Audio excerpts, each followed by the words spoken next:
Well, hello again, Ricecast family. We are back with another episode of the Ricecast with the one and the only, the doctor, the pastor, Willy Rice. Pastor Willy, how are you today? Doing great. Beautiful spring here as March is on the way, and doing just fine. As of this recording, we are recording today within March, coming off of a really fun weekend here at Calvary. Pastor, we had a very special guest with us. I thought he did a fantastic job. What did you think about having Dr. Jeff Singletary? It was great having Jeffrey Singletary, and of course he and some other guys from across the state were at our staff yesterday. We actually hung out with them. But Jeffrey's a great friend, and it's just great to have somebody in the body of Christ, and it has a different style, a different preaching technique maybe, but still an important message that needs to be heard, one that challenges us. Church ought to challenge us. It ought to make us a little uncomfortable at times, and I thought it was a great, strong, and important word to hear, and it was a faithful word to the Scripture from the book of Philemon about, that what kind of is underneath that story, which some people don't know about, but, a slave, Onesimus, is returned as a brother, and with Paul's instruction, there are, the gospel seeds are all in that book, and the ramifications of the gospel are evident throughout that book. So it was great to have Jeffrey with us, and it was a great and important message. It was a great weekend, and it was a very special time in staff meeting yesterday when he shared with the team that was with him, and just encouraging to hear a lot. And again, I never want to get lost in the weeds on this. I know some people probably care more than others, but we got to hear some of what's going on in the Florida Baptist convention, the network we're a part of, and I thought that was really encouraging. Yeah, it was great. He was, and he's been doing this, kind of making sure we're building strong relationships across the racial diversity, which the Florida Baptist Convention really is a very racially diverse group of churches. Yeah. A lot of Haitian churches, a lot of black churches, a lot of island churches. I preached in Miami a year or so ago, and my friend Wesley Green is from Jamaica, and his church is full of islanders. He said, we celebrate July 4th, but like every Sunday they celebrate somebody's Independence Day. It's like, so it's like, hey, for the folks from Trinidad today, hey, for the folks from wherever. And he said it's like half the time we have them stand up, we play their national anthem just to remind them, hey, we care about your culture too. And I mean, literally, they had dozens of cultures, but they were all islanders there. Yeah. So you have diversity. We have Brazilian churches, and we have other many churches. So he was taking a group of really strong black pastors from across the state. A couple of those guys were from South Florida. Eric Cummings, who's actually the president of the Florida Baptist Convention, somebody that I nominated in the Florida Baptist Convention a year or so ago, and he's serving out his term as president. He was there. So they came up from Miami, a couple guys local, and we just kind of hung out together. Talked church, talked issues, talked, gospel unity, and it's just important to have those conversations. Yeah, super special. It was definitely a day and a time together that you just were thinking about as you left, and it's going to stick with you for a long. I know for me and the whole staff that got to hear from them, but our whole church family got to hear from Dr. Singletary, right? Dr. Singletary? Yep. So if you missed that message, check it out. I'll post it in the podcast info section, a link that you can go listen to it. I think we also put it out as a podcast, so you can listen to it either way. It was very special. We loved having him here and getting to hear from him a little bit more in our staff meeting as a team. But coming into this weekend, I don't want to intro it too much, Pastor. If you want to say a little bit about what we'll be talking about this weekend, because I think it's it's certainly an interesting topic, something a lot of people have on their minds as March rolls around again. I think that's a month that's going to hit us all differently for a while. And some people may not have really thought about it yet, but I'm very, very excited about this message. I really want to hope everyone tunes in or shows up, however you're viewing it right now. And if you haven't come back, it's a great time to be coming back. If you're not ready to do that, I hope you'll tune in, of course. But we're coming up on a year anniversary of when COVID hit. And if you remember back, because I remember it well, because I remember the weighty decisions that were thrust upon us, it was about this time last year. when, January, February, we'd heard a little bit about COVID, and then stories started growing, and then we started hearing about cruise ships, and then we started hearing, but nobody knew, hardly anybody knew somebody that was sick. I mean, one had, it was like, wow, could this really happen? Is this going to be a problem? And then it was like every day it started getting traction. But it really hit suddenly also. And it was on March the 12th. I remember that day. Because March the 11th was a deacons meeting at Calvary. It was a Wednesday night, if I recall. I'm looking at dates are off my head here, but I looked at them a few days ago. March the 11th, I believe, was a Wednesday night. And I remember, and I meet with deacons about every other month. This was our large group of deacons, so about 50 men. And one of the things we did that night is we talked about COVID. I brought in a hospital administrator. We had already appointed a COVID task force. We heard from a medical doctor who was also one of our deacons. And they all kind of helped, all the men were still trying to process. What is this? What is this? How are we going to respond? We had already taken some precautions in worship. We had already started saying, hey, if you don't feel good, don't come to service. We're not shaking hands as much, a lot of things. So we were already taking some precautions. And that night we heard from those leaders, and we talked to the men, and basically we said, look, if this gets the worst case scenario, we don't know if it's, hopefully this is over in 2 days. And we all was like, it was a news story. It was 2 weeks, but it wasn't that big a deal. But if it does become a big deal, I said, we're going to have to make some decisions very, very quickly in terms of even whether we can have service. I said, it's possible. Yeah. And our guys wrestled with that night, and they really wrestled with it. They gave me feedback and voted, in a sense, to endorse, hey, Pastor, whatever you need to do, if you feel like in an emergency situation, we got to call off church, then you do what we need to do. Consult these people, keep our leaders informed. We it's how we do things at Calvary. We just had a consensus of leaders. And you in that meeting, is it still far off to you at that point? Do you still think that's not likely? I'm starting to think it's very possible, but it's not imminent. It's okay, this could hit though, because you're starting to hear news stories. Well, here's what happened. I get out of that meeting. My phones are turned off during a 2-hour meeting. I get in my car to drive home, and I turn on my phone, not while I'm driving, of course, but you know how that goes. And I start getting these notices. And by the time I got home, I knew the world had changed. Because my memory serves, by the time I got home, the NBA had canceled. Right. They suspended their season indefinitely. Right. And on the heels of that, March Madness, which is the college basketball, suddenly canceled. I couldn't believe you're canceling March Madness. Spring, within a matter of hours. I don't remember the exact order, but within a matter of hours, baseball spring training was canceled. The season was, on hold. We didn't even know. College baseball, which was just getting started. Florida, by the way, had the number 1 team in the country. Florida baseball college baseball was canceled. Yeah. The whole season. They weren't even talking about coming back. Yeah. Not in 2 weeks, not in 3. Canceled. Yeah.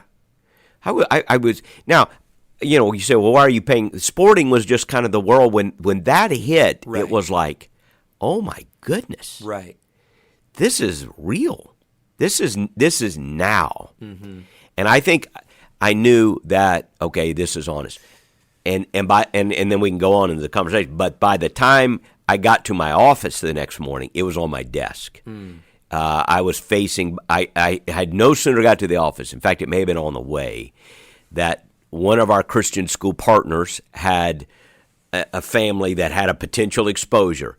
Now we all know people have been exposed. Yeah, most of them, we can all say, well, I had a potential exposure. It's now ubiquitous. But then it was like, oh no, could it come into Pinellas County? Right. Is it possible someone in Pinellas County could get it? And by the time I had, one of our precious families, they hadn't done anything wrong, but in the father's vocation, there had been a exposure. And those kids had been in a local school, and they had been at a ministry environment. So the school, one of our partners, they were like, I think they were canceling. And our school then suddenly had to ask, we were right on the cusp of spring break. Yeah. And we decided, but I spent all that Thursday, which was March 12th, if memory serves. Thursday's a day I lock in my study and I write and I'm preparing. I didn't get to open the Bible, other than my devotional in that morning. I spent the entire day from one call to another, from one meeting to another. It was this one, it's that one. Pastors were calling one another. We were calling government leaders. We were calling our task force. It was literally staff, then more calls and more staff and more calls. And by the end of the day, gathering my leaders together, and then we would talk about it. And, of course, you get conflicting advice even then. That's just what happens. Some people said, you got to call it. Some people said, no, let's wait and see what someone else does. Mm-hmm. But I felt like at some point you got to make a decision. And by Thursday, the last thing I did Thursday afternoon, I remember well, I walked in, I gathered the entire staff, said everybody be there at 4 o'clock or whatever. Mm-hmm. And I walked in, literally I was in meetings up to 4 o'clock. And looking at the clock, we have to go. I've convened the staff. I got to get in there. Yeah. And I walked out. I made the decision. Because most churches had not, honestly, at that point. They were still equivocating. Yeah. But I said, no, we got to make this call. Mm-hmm. And we walked down into the meeting, and I told the staff, we're not having services Sunday on campus. We have to be ready for online. And that means we had 2 days to get online execution ready. Right. And we're going to completely audible. We're going to completely pivot. I completely changed the message that I was going to preach, didn't preach what I was going to, pivoted entirely, so wrote a new message, and Sunday I walked into a building that was completely empty. Right. And I thought, and we can talk about what I thought that day. Yeah. I thought, well, okay, this is 2 weeks or something. Right. Here we are a year later, and the world is different. Yeah. The world is different. Yeah, I think it's so fascinating to go back to some of those first days because, I think contextually, one thing that has come back to me in thinking about a year of this is you think about the bird flu and the swine flu and some of these things that were like, you heard about them. I'm sure people were negatively impacted. I'm sure that there was a degree of damage there, but it never got to where there was always the hey, here's a chart where like this could do this. There's a worst case scenario, but 3 weeks later, it's a non-story. You're not even talking about it. It's not even talking about it. Maybe there's a couple of you're flying around with a mask on. Maybe there's some of that, but there was we had been through this again for the Floridians. I mean, we sort of lived this out with hurricanes, where you're like, oh, it's supposed to hit, it doesn't hit, and you just kind of get to this place where you're like, oh, it's not going to hit. Like, I don't know. You got to prepare, but it's not going to be the worst case scenario. Yeah, and so when I distinctly remember that being the background, and then okay, COVID-19, here we go again. I get it. It happened. China had a big thing, and we'll see. So that I know for me, I think that was me. I think a lot of people shared that headspace going in, and then you brought up a moment that I do think is worth mentioning. The NBA. I don't know if you happen to remember, but the dramatic nature of that canceling. There was a packed NBA stadium, a game about to start, and a person comes running onto the court, I think a ref, arms waving, saying, we're done, we're not playing, everybody go home. And it just, to me, that was like forever going to be a moment where I was like, oh, wow. And that may have been that night, if I think it may have been because, and by the time I got home, I just thought, oh my goodness. And church is a unique environment. It's a big crowd. Mm-hmm. There aren't that many venues in our city this big, and it's a big crowd. It's people coming. And so we had to make a decision. And then by Friday, Friday morning, I'd made the decision. Mm-hmm. So now we can execute the plan. I still had pastor friends calling. They all, a lot of them waited. Friday, they were calling me Friday morning. What are you doing? I said, look, we've already made the call. And then my advice to them was, look, the sooner you make this call, the better you're going to feel, because it's just really agony. This is true in life. When you're making a decision, it can be agony. Mm-hmm. You have to just make a decision. Yeah. And then you can move to execution and go, look, right or wrong, we made the decision. Now we have to execute our plan. And there's a little freedom in that. Yeah. Like, okay, that's not hanging over my head. Right. Now we got to execute the plan. So I actually felt better Friday. Yeah. Even though I hated to have to call it. But it was like, we're going to call it. But if you had asked me that day, how long is this for? I would have said, well, 2 weeks. Right. This is this week and probably next week. Yeah. And of course, Easter was, like it is now, about a month away. Mm-hmm. No one, at least not me, I suppose some. I remember President Trump was we're all going to be back by Easter. I think he meant that. I think he thought that. I think he wanted that. Mm-hmm. People have criticized him for that. I thought the same thing. I was, we're all going to be back by Easter. I mean, he was thinking positively and hopefully, and, we were all still trying to grapple with this. Yeah. But as the weeks then went on, you began to realize. Remember, it was 2 weeks to slow the curve. Yeah, that's we're a year into 2 weeks to slow the curve.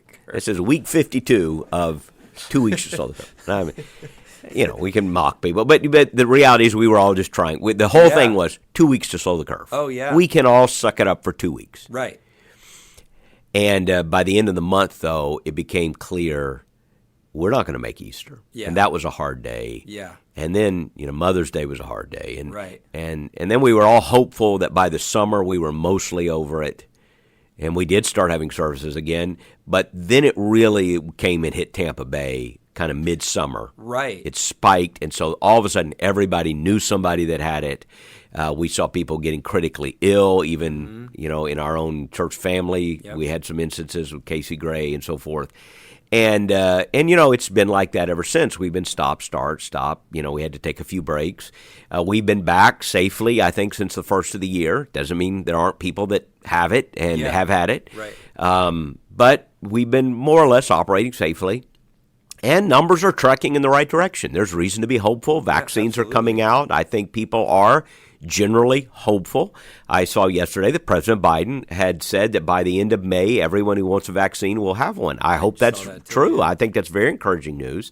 And I know people have questions about that. Maybe we can do a week on the vaccine or something, but many people will have it. I think there's generally a hopeful feeling that we're making progress. I know there is around here, but we're still here. Yeah. And it's still a very real thing. Mm-hmm. We all still know people that have it. I do. Yeah.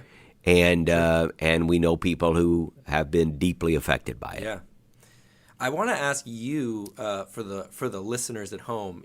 So we all know how we all individually experience, but I can't help but think you talk through the decision making of that first decision, and I just can't help but, having been on the team here, know that the amount of decisions that followed that one, not that decision did anything but it just was the beginning of a series of almost weekly you're having to make 3, 4, 5, 6, 7 direction-changing decisions. And we were not unique in that, I don't think. Church is unique, but those of you that work in government, those of you that work in business, those of you that work in education, this. So all of us are dealing with it. When it's kind of like dominoes lined up and one knocks another over all the way down. When you knock a domino over, leaders have to think through, okay, what are the 10 other dominoes that are going to fall, and where's that going to take you? Because each of them have interconnecting issues. So it's just the nature of leadership. And again, at businesses, everybody, many of you have dealt with the very same, even in your family. Right. You make decisions and you realize, hey, this decision creates 3 other decisions. Oh, yeah. But in the church it did. We all of a sudden, everybody had to pivot suddenly. Children's ministry, student ministry, preschool ministry, our administrative department all of a sudden pivoted. We had to come up with worst case scenarios of what would happen financially. Yeah. And they did. We had a number of, to bring me and our leaders, the plans, so that we could manage the church through a crisis. If we had to, we were expecting, we could have, a reduction of giving income 30%, 50%. You had to come up with worst case scenarios. Who's going to have to be furloughed? What money has to be siphoned? Are we going to have to tell our missionaries we can't send our missions money on? What are we going to have to do to and again, families went through this. We're not unique. Everybody went through this. Right. So you're right. And I heard a line that I'd never heard this description before, but it's called decision fatigue. And I think, somewhere in the year I first heard it where somebody said, look, leaders are suffering from decision fatigue. Yeah. And I thought, what, decision fatigue? It means you've had to make so many decisions. Right. And some of you know exactly what I'm talking about. So many decisions, and they're not good ones. It's nice when you have a good decision. Yeah. Like, should we eat ice cream or not? Okay, right. It's a fun decision. But do it. Eat ice cream. It's an easy decision too. That's right. But when you have decisions, and all the decisions are less than ideal, they're all hard. They're all going to hurt somebody. Somebody's going to feel pain. Somebody's going to lose something valuable to them. and somebody's going to be disappointed. Whatever you choose, you can choose A, B, or C. Somebody's life is going to be affected adversely. Someone's not going to understand. Someone's going to criticize you. You choose A, the other people are going to criticize you. You choose B, so it doesn't matter. It's going to be hard. It's going to be difficult. It's going to be less than ideal. Right. It's not a decision you even want to make. You're going to have to make it though, and you're making the option of, the less bad decision. Right. That's no fun. Yeah. And but all leaders, every leader in every walk of life has had to do that for the last year. And my guess is, if I were just speaking to leaders, I would say to them, if you feel unusually fatigued at times, it's because you've made dozens of more decisions than you even realize. Yeah. And again, you may just, listen, there's no just here. You may be the mom taking care of your kids. Okay. You've had to make more decisions than you even know. Yes. And if you feel fatigued by that, well, it's because you're normal. And it's why people have struggled with discouragement and depression and hopelessness. I think because we've had fatigue. So many decisions have had to be made. And how do you, asking you in your seat, how do you even approach those decisions with so much uncertainty on the other side of it? How do you make a decision and go, I don't know what anything's going to look like in 2 weeks, but I have to make a bunch of calls right now? That's the hardest thing, because leaders we don't mind making decisions, but you usually make decisions based upon data that allows you to prognosticate with a degree of certainty. No one can tell the future, of course, but you have predictable patterns. I do this, and this will be the result. I do that, this will be the result. Or in 3 weeks, it is likely to be this. In COVID, all those things, all the certainty got taken away. Right. And I found myself being asked to make decisions like in April about what we were going to do in June or what we were going to do in July. Yeah. Can we have VBS? Well, immediately, right. That's one of them. VBS affects around here over 1,200 people. Right. People plan their vacation around VBS. That's right. And so immediately our staff is saying, are we going to have VBS? Well, at first it's, of course, that's in June. Goodness gracious, everything. Nobody's going to be wearing a mask in June. It's like, but then 2 weeks pass and you go, well, wait a second, maybe this isn't going to be over quick. And then you're like, but we don't know. We don't know. We didn't know. Now it's easy to look back and go, you should have known this was going to last a while. But I think part of us was the fact that we're hopeful. We didn't want it to be around, so you're making, you're influenced by what you want and you hope is going to happen. Yeah. But you asked the question, how do you? I think you have to give yourself sometimes permission to fail, to give yourself permission to say, you know what, I don't know the facts. Yeah. I don't know what it's going to be, and there's no way I can. So give yourself permission to be fallible. Give yourself permission to be a human being and say, all I can do is make the best decision on the best data I have. And the more uncertain a situation, the more important it is to get counsel from other people so that you're not just acting out of your blind spots or your biases. And we tried to do that. All through this, for a while, I was weekly on a conference call with about a dozen other pastors. And that's kind of been one of the fun things. We don't meet every week, but we've still got a little text exchange going. And but for a while, we were meeting every week. We would get on there for about 2 hours, and we were like, what are you doing? What are you doing? What are you doing? What are you hearing? What are you hearing? And because you're trying to get as much data as you can. And then I'm meeting with the COVID task force, and we had, again, doctors and, hospital administrators and government officials on there. And I'm calling the mayor, who's a member of our church. What's going on? What can you tell me, Frank? And you're getting as much information as you possibly can, and then making a decision that is an imperfect decision, but it's okay. It's just the best you can do. Right. And you hope that most people understand. And honestly, I think most people, I had a man write me, and he was such a kind, I'm not mad about the letter. It was a letter, but it was over Christmas, and we had to cancel Christmas Eve, which is kind of a subplot in this whole thing. Yeah. But we had to just not have Christmas Eve service, and that was another just agonizing, gut-wrenching decision. And I got a letter from somebody saying, "Well, I'm so disappointed in that decision. It so hurts." And but I wasn't angry at him, because I wrote back and said, "Listen, it hurts me. Yeah. I'm disappointed in that decision. Right. It hurts me. I've shed tears at times this year, and most of you have too, where you just sat down and thought, this is so hard. But you just have to know, look, I'm making the best decision we can with less than perfect data, and we'll do the best we can, and we'll get through it. Yeah. Is there a moment that does stand out to you as kind of a low point, asking like March to March? I remember a Sunday, we did a couple of different things. First, we did it live. We did the service live. We'd come in here on Sunday, just preach to an empty building. And I preferred that because I felt the energy of the moment, even if no one was in the room. It was, it was live. It was happening, And then there were a couple of weeks, we had some technical challenges going on, and so we needed to, just for a number of reasons, to come in on Thursday night and do it because it gave our team, we had some technical challenges, and so it was very important to have the service ready for Sunday. So there were a handful of weeks where, not many, we didn't do this much, but maybe 3 or 4 or 5 weeks, where actually we came in and did it on Thursday night. We just did the service. We did it live. I mean, we did it real. Yeah. But we did it knowing, hey, if there's a real mistake, we can stop it and do it over.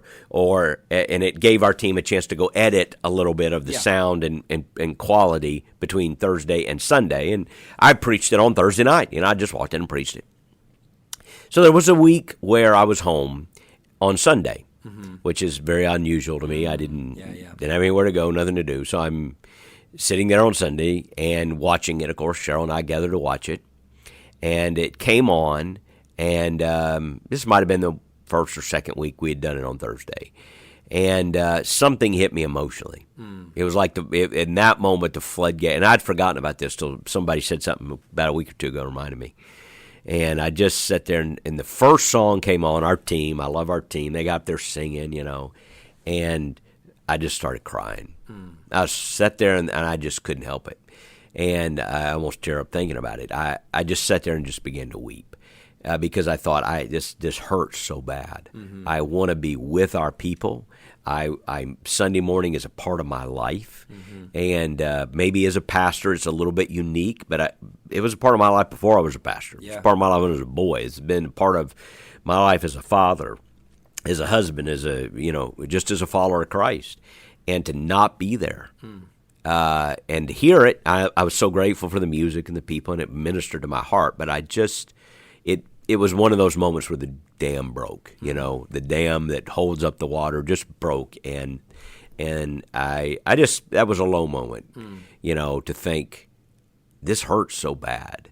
And of course the decisions about Easter, the decisions about Christmas, VBS, knowing how many kids every year get saved at VBS. Every year we have dozens of kids saved at VBS. Many people in our church saved when they were kids at VBS. Camps, I think of the life-altering decision that happens every year at summer camp. We're not going to summer camp. All those decisions, when you make them, you think, some kid's not coming to VBS this year. Some kid's not going to a summer camp this year. How many people got called into ministry at a summer camp? We're not going to have it this year. What's the impact of that? You trust the sovereignty of God and all that, but of course. You feel the weight of every single one of those decisions. Yeah. And then, as you touched on earlier, knowing that every decision is met with a group that is understanding and appreciative, and a group that's some of them mildly frustrated, some of them vocally upset at the actions of the church and you as the leader. So that's obviously, and I guess I would say, I'll project because I've never been a senior pastor, but there's always a degree of that. You could break it down to, every single song we sing on Sunday morning, there's a group that loves it, there's a group that's for less sure. keen on it. But what's been the effect of that being as amplified this last And let me just say, our people have been so kind and supportive. So I have nothing to complain about, just because I'm so grateful. And even the people that have written at times to say, hey, I wish you would be more restrictive, or I wish you didn't do that. And we've heard it from both sides. The vast majority of them have understood, I think, how hard this is, and have said, "Hey, I just want you to know we love you. We're with you. We're not mad." But I think it was also amplified because it happened in a year. Remember, this is the year of the racial riots going on. This is year of the political campaign. This is the year that as people began to not trust one another naturally, so they didn't trust the government leaders. So now you had the mask versus the anti-mask crowd. You had the people pointing out the hypocrisies in government leaders, and there were plenty of examples of that. Some states locking down more than others, and all that. And it was very hard. And we have had people, and I'm going to say this Sunday. We have had people who would say, hey, I wish you had been more restrictive than others. I wish you would require masks for everybody on campus the entire time they're on campus. Yep. And I've heard that, and I understand that. And we've heard from people when we did ask for masks, and for a period of time we required them, like in the children's, when we first came back with children's stuff in the summer.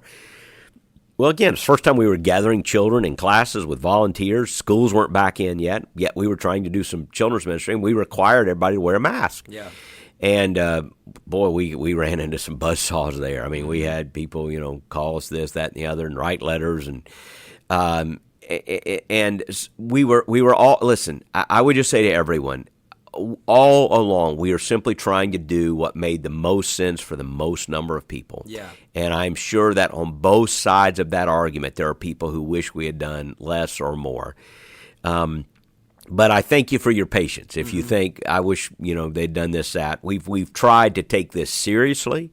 We have tried to operate without arrogance. I think some churches were very arrogant, frankly, in the way they acted. And they think they disguise it as spirituality, but I didn't think it was spirituality. I thought it was arrogance to say, we're not going to be touched, God's going to protect us, or we're not going to listen to let those guys tell us what to do. I thought that was arrogant. We've tried to be safe. Yeah. We've tried to be careful. We've tried to be humble. We've tried to be cooperative with people in authority in our state and local area.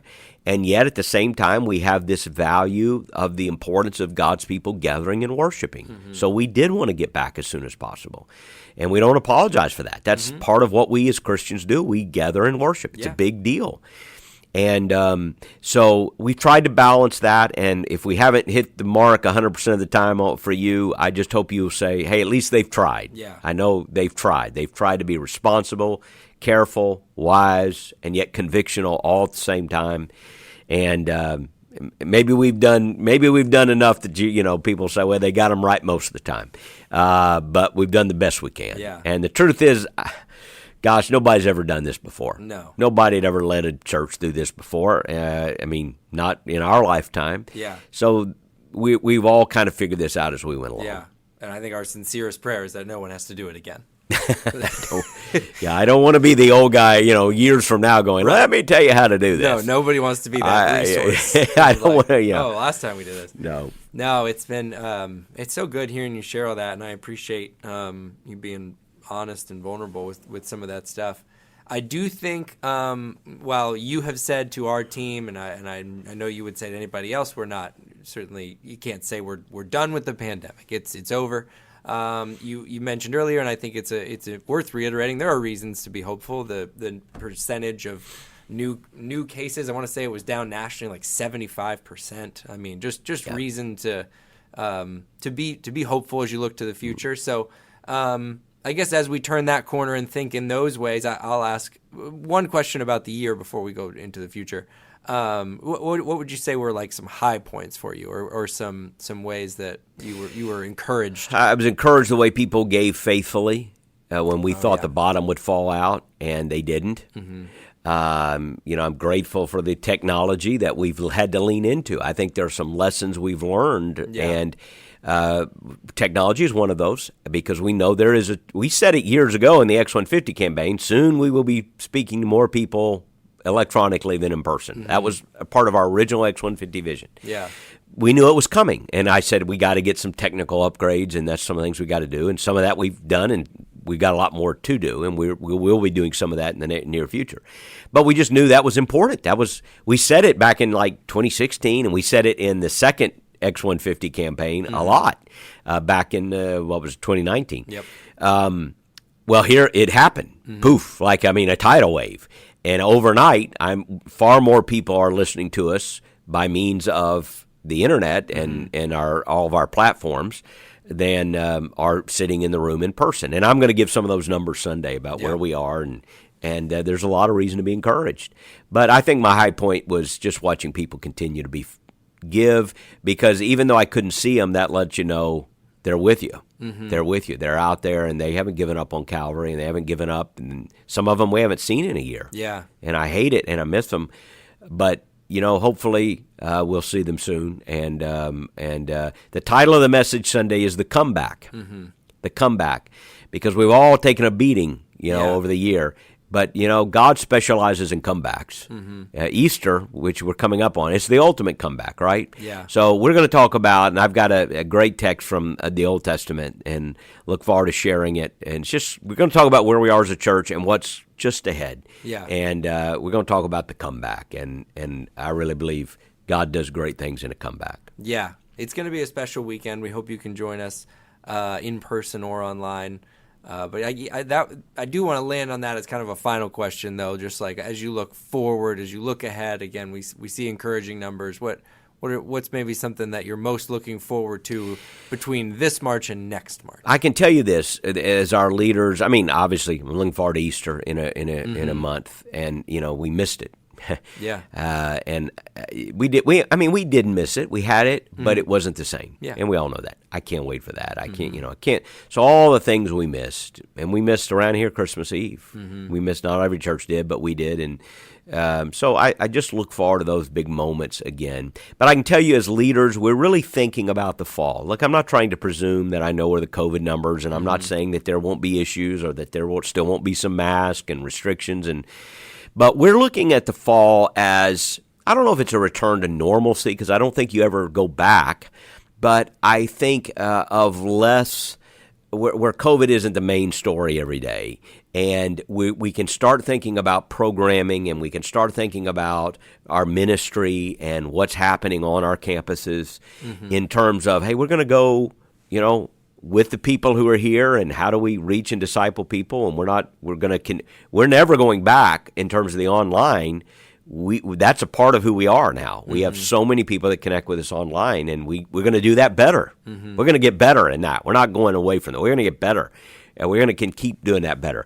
But at the same time, as people gather, which is such an important part of our faith, we're looking at the fall of, okay, what does that look like? Mm-hmm. Do we tweak our schedules? Do we alter some things? We don't want to just come back. We want to come back better. Mm-hmm. We want to come back better, and we want to see the future better than even the past was. Yeah, and I think that's what's exciting about this message. That's what's exciting about this moment is you're in a moment where even if we have some precedent now in the other way, right? So if it were to take a turn that I don't think any of us project, but it wouldn't be the first time we've done some of that stuff, and you have reason to believe that there might be some returns to normalcy. So as you mentioned earlier on, we know that what we're going through here as a team and as a church, everyone's going through personally. Everybody's hopefully now going to be able to look forward to a season where they have some stability as they look towards the future. And so I think it's a great time for a powerful message about how we can position ourselves. Everybody needs a comeback after this, and I'm going to give you 4 great steps for a comeback in your life. Not just a comeback as a church, but a comeback in your life that come right out of the Word of God, where there's so many comebacks in the Bible. When it looked like you were down, when it looked like you were beaten, when it looked like the future was not going to be better than the past. Yeah. And all of a sudden, God brings a comeback. So we're going to talk about 4 steps to a comeback in your life and in our church, and it's going to be a great weekend. A lot of people in the Tampa Bay area struggle with comebacks because our teams just win championships all the time. So they might seem we don't like, understand it. From a sports perspective, it was a long time ago. Yeah, but remember just a few years ago, Tampa sports fans, when we were just a lowly franchise city not winning championships. No, it's going to be a great weekend. Thank you for sharing all that. It was a great teaser for the message this coming Sunday. That was really like you had that one in the bag coming. I'm ready to go. Yeah, it's going to be an exciting weekend. Hopefully you can join us. Thanks again for listening. Leave us a review or rate the podcast wherever you listen to podcasts. It's the best way you can help us spread the word. And we will be back again next week with another episode.